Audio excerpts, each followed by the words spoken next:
The reason there's even been a UFO cover-up, some say, is the fear of the global panic that it would cause. But I don't think it would cause a global panic. Now, I'm not saying that there aren't some who wouldn't panic, but I don't think it causes a global panic, nor do I think that the fear of panic is why people cover things up.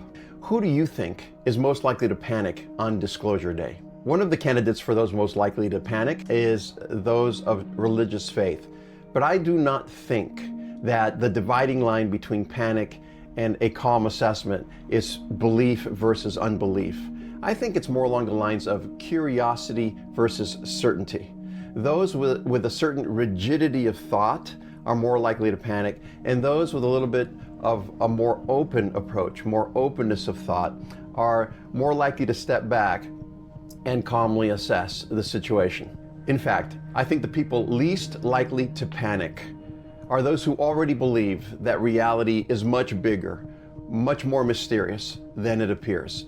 And I think there's a whole lot of those people out there. Okay, why do I think that the people least likely to panic are those who already believe that reality is bigger, more mysterious than it seems? Think about it. If you've spent your life believing that reality includes demons, angels, miracles, mysteries, consciousness, transcendence, revelation, and dimensions beyond ordinary perception, then the discovery that reality is larger than we thought doesn't really affect your worldview. It's an expansion of your worldview. The real shock belongs to those who think they figured reality out, that they know what reality is allowed to be. I think this is a commonality between the Christian community and let's call it the UFO community. Not that there's a UFO community as such. The UFO community and the Christian community are asking the same questions. Maybe they don't have the same answers, but they're asking the same question. And the question is this: is reality bigger, other than we've been told to believe? Both communities approach this question through anomalies, experience, philosophy, history. But beneath all of these lies the same intuition, that there's more to reality than meets the eye. In recent months and years, really, the UFO question has changed. The question is no longer are we alone? The question is becoming, what kind of universe are we living in? What kind of reality are we living in? And that's a very different question. Because today the UFO conversation includes extraterrestrial theories, interdimensional theories, consciousness theories, simulation theories, and theories we don't even have names for yet. The UFO conversation is no longer about lights in the sky. It's about the nature of reality itself.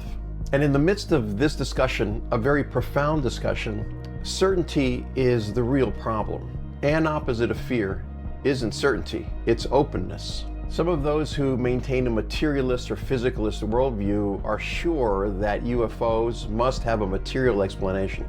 Some Christians who belong to a particular stream of Christianity believe that UFOs can only be demons.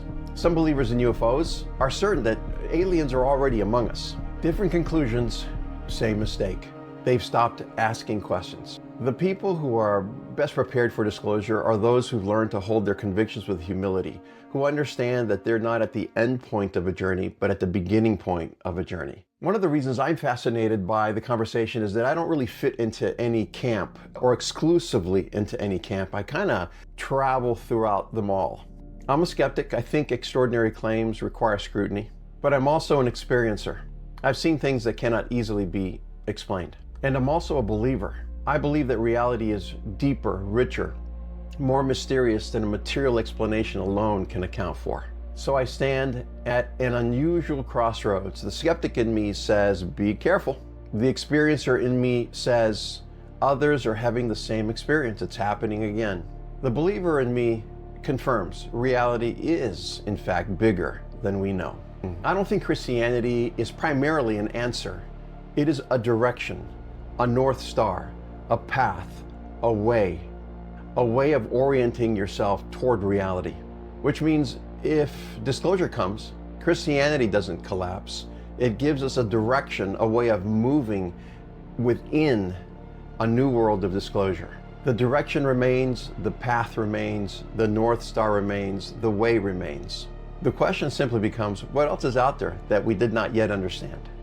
Now, just a word about believers. I don't think believers are going to panic because believers have been preparing for surprise for thousands of years. And because of this, while there may be some believers who panic, we're human. There are going to be atheists and scientists and believers who panic. But I don't think that as a whole, believers are going to panic any more than other people. Why? Because they've been preparing for surprises like this for thousands of years. Think about it. Burning bushes, visions, demons, angels, prophecies, visions, resurrection.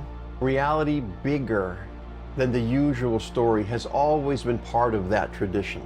Now, some believers will reject disclosure. Some will immediately categorize it as X, Y, or Z, angel or demon or who knows what. It isn't what we understand or do understand that makes a worldview Christian or non-Christian. It's the kind of person you're becoming, a human becoming in a particular direction, in a particular way, in a particular path, regardless of the external circumstances. Maybe the real disclosure is that the way we've seen the world before is just too small to contain the full story.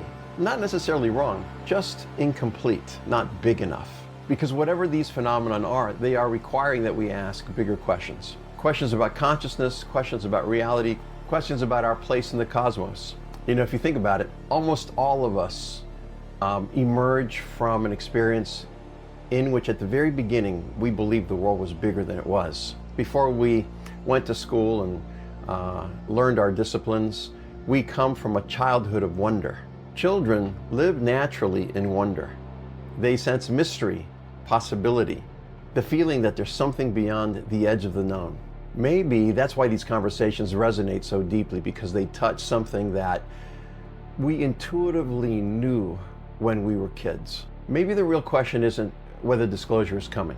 Maybe the real question is whether we've left enough room in our worldview to receive it. And I don't mean receive it blindly, happily, without thinking. I mean open enough to receive an interjection into our worldview through which and into which we must adapt. The question is not, are we ready for aliens? The question is, are we ready for a much larger, more mysterious reality?